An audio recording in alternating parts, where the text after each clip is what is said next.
Man, have I been sick. I am still nowhere near 100%, but today's Saturday, and I've had an entire week sitting in the house and not doing nothing.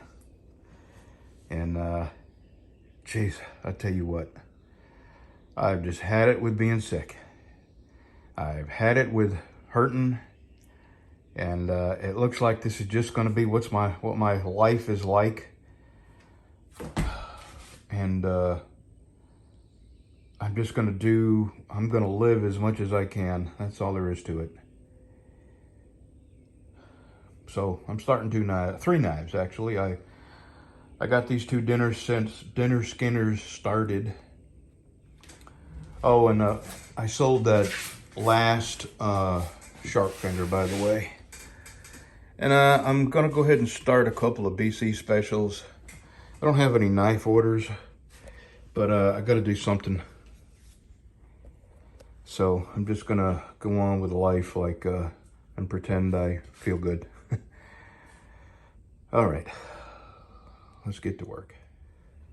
Okay, I was gonna start two of these, but I just don't have the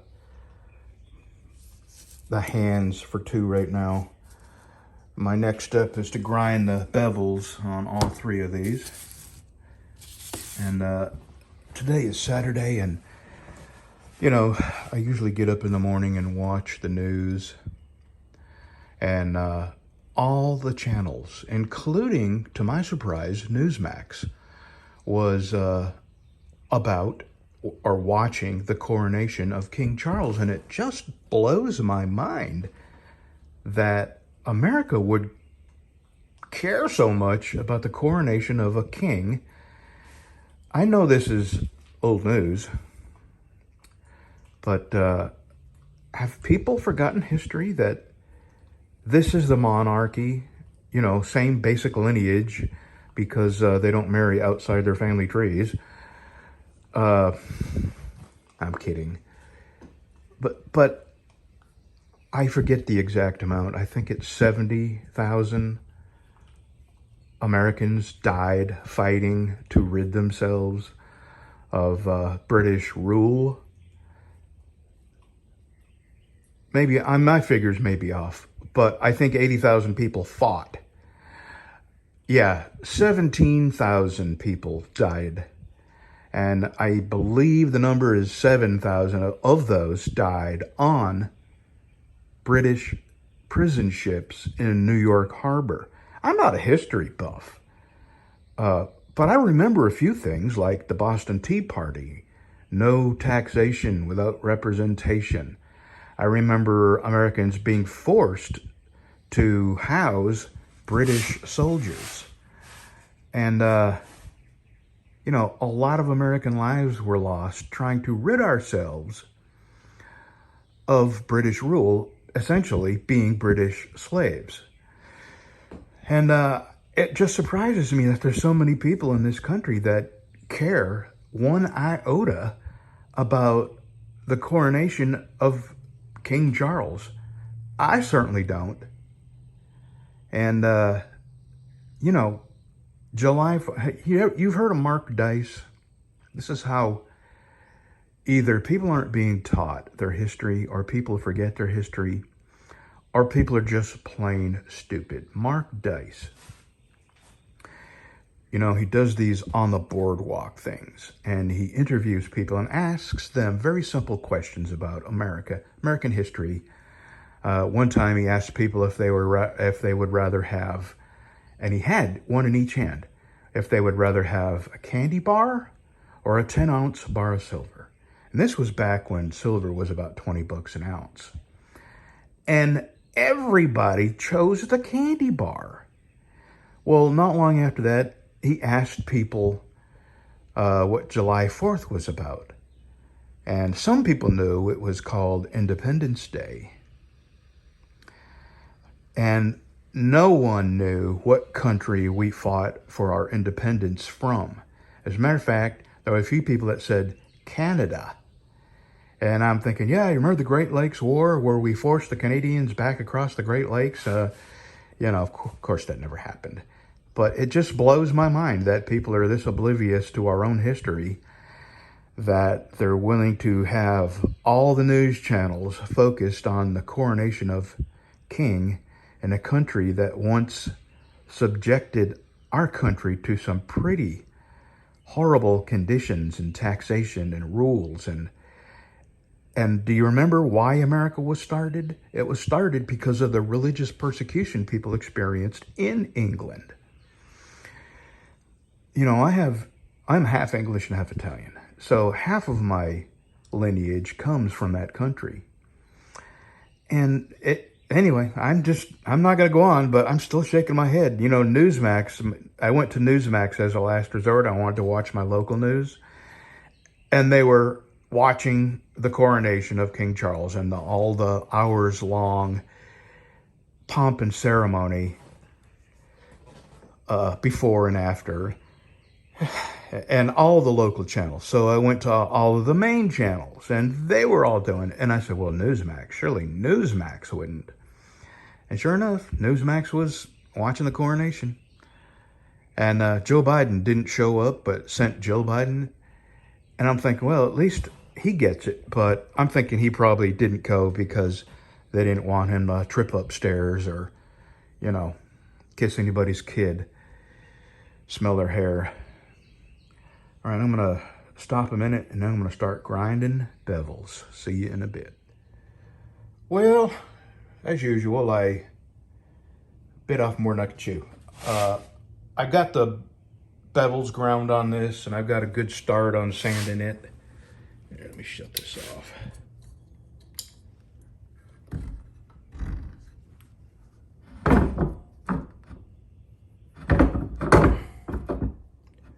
But I just don't have it in me to stand up at the grinder long enough to grind some bevels on this. So I'm going to work on this. Actually, no, I'm going to go home and sit in the front porch for a little while. And if I get my second wind, I'll come back. I really wanted to get this sanded up to at least 180, the whole thing. Bevels and everything from the finger choil on back.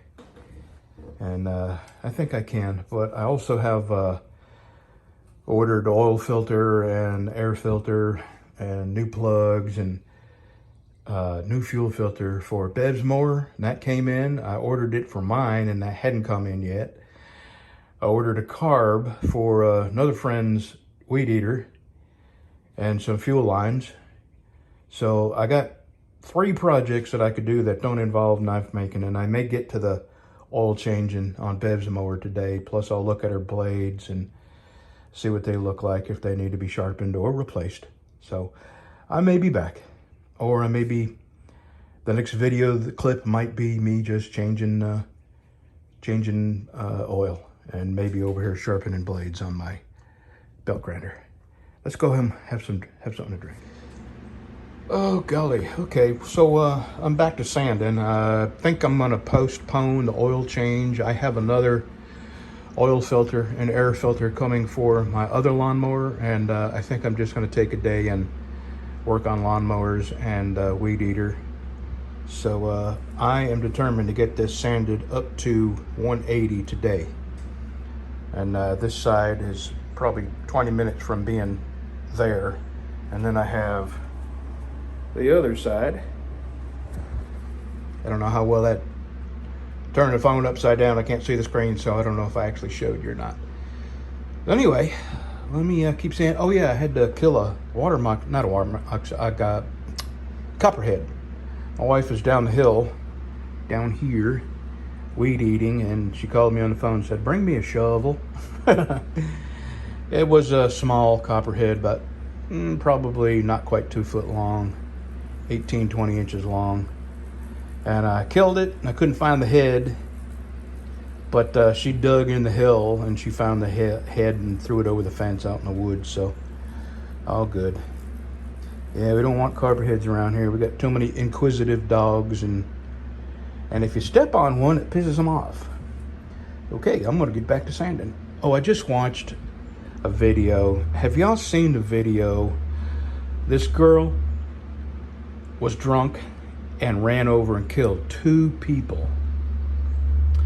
And The complete lack of remorse she had, and the total non-existence of accepting any fault. She kept saying, my car got hit by a person.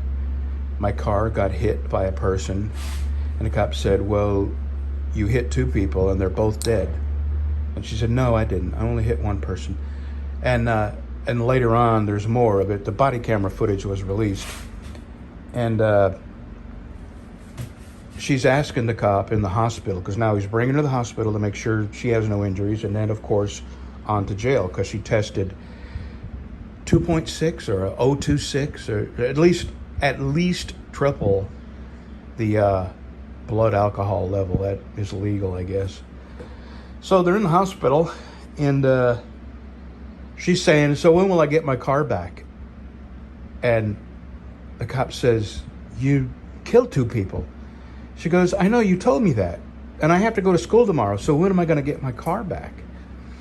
She thinks she's going to go right back to life as normal after killing two people, being a drunk driver, killing two people, and her life is just going to continue. And that, when I ride my motorcycle, this is what I see.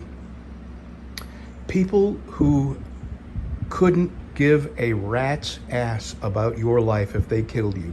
The only thing that they would be concerned about is the inconvenience it would cost them. You know, a delay in where they're going. And, you see people driving down the road glued to their phones, coming across the double solid line in your lane, and then almost hitting you, and then they yank it back into their lane and go right back to messing with their phone.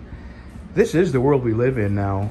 People are so self-absorbed that the thought of hurting another human doesn't bother them in the least.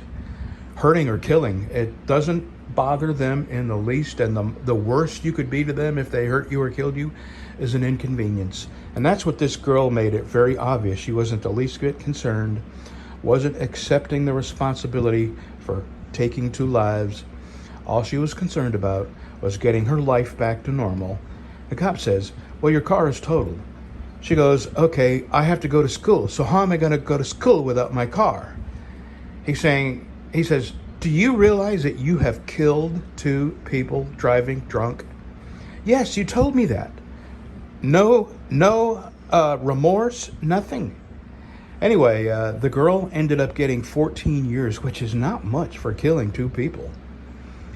And I think this happened in Illinois, and apparently, I may be wrong about where it happened, but apparently in the state this happened, you have to serve 85% of your sentence, which would be 11 and a half years. So can you imagine somebody killing two people and getting out in 11 and a half years? I was summoned to a jury pool, right? I didn't actually make it to the jury pool because I used the wrong words. I really wanted to be on this jury. And what it was a guy who had killed one person, severed the leg of another person whose vehicle had broken down in the emergency lane. They had their emergency flashers on. He was on the interstate, and he was so drunk he drifted over into the emergency lane and ran at the back end of the vehicle. Killed one person and severed the leg of another person. And this was like his fourth or fifth DUI. And he was driving without a license. His license had been suspended because of DUIs. And this was a guy in his middle 40s, maybe late 40s, who I'm guessing now, if he had been caught 5 times driving drunk, how many times do you think he drove drunk and didn't get caught? And me as a truck driver, over the years, I've seen a lot of lives destroyed at the hands of drunk drivers. And, they're questioning people in this big jury pool of people that they've summoned there for this trial. And they asked me, have you ever seen a drunk driver hurt anybody? Because they said, what did you do for a living? I said, I was a long-haul trucker. And I should have known what they were doing was trying to eliminate people who had firm, hard feelings about drunk drivers. And they asked me questions. This is my actual first time making it that far into a jury pool. And So I was never, I wasn't hip to the experience. I really wanted to be on this jury. I don't know why I'm mixing up my words so bad. And, they asked me questions about, have you ever seen, drunk drivers? I said, drunk drivers were the bane of my existence. My wife drove during the day, and I drove at night. And the most dangerous thing I encountered at night was always drunk drivers. And, I had near misses, and people nearly sideswiped me many, many times over the course of my truck driving life. And then he said, have you ever seen people die at the hands of drunk drivers? And I said, absolutely, many, many times. And I said the words that I said a minute ago. I've seen a lot of lives and families absolutely destroyed at the hands of drunk drivers. And that was all they needed to hear. They said, okay, you can go. Wait. Well, let me change what I said. I really wanted to be on that jury, but I followed that case, and that man was given life in prison. So that was good. And anyway, I got off on a tangent. But drunk drivers hardly ever have to pay for the pain they've caused people and the families they've ruined. And when they are made to pay, it's a pittance compared to the destruction they've wreaked on other people and property and the amount of chances they've been given. It just blows my mind that people can get a DUI and take a class. In 6 months they got their license back and life goes back to normal, and get a second, third, fourth, and it's just money. $8 or $10, $20,000, and your life is back to normal. And anyway, it's nice to see a drunk driver who's hurt people and killed people get their comeuppance. But in my opinion, it's not enough. All right, back to sanding.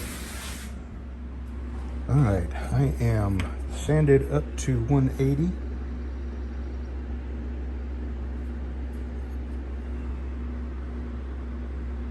I was gonna start sanding 220, but I'm not gonna do that till tomorrow.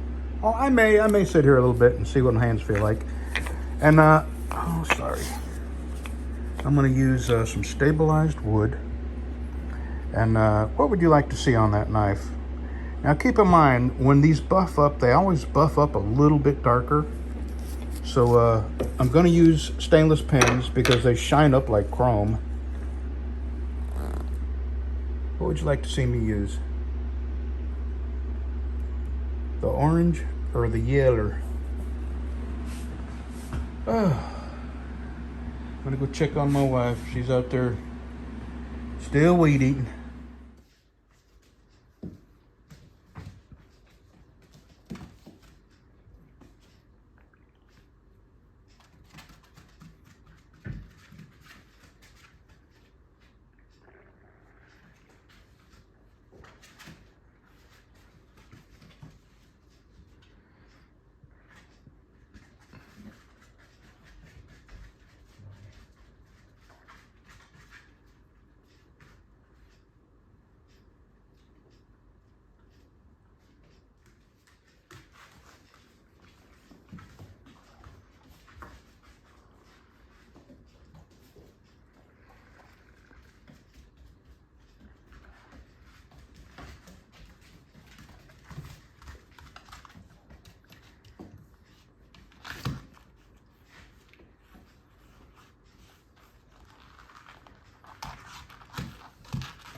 Case.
So she's using drunken monkey style on him.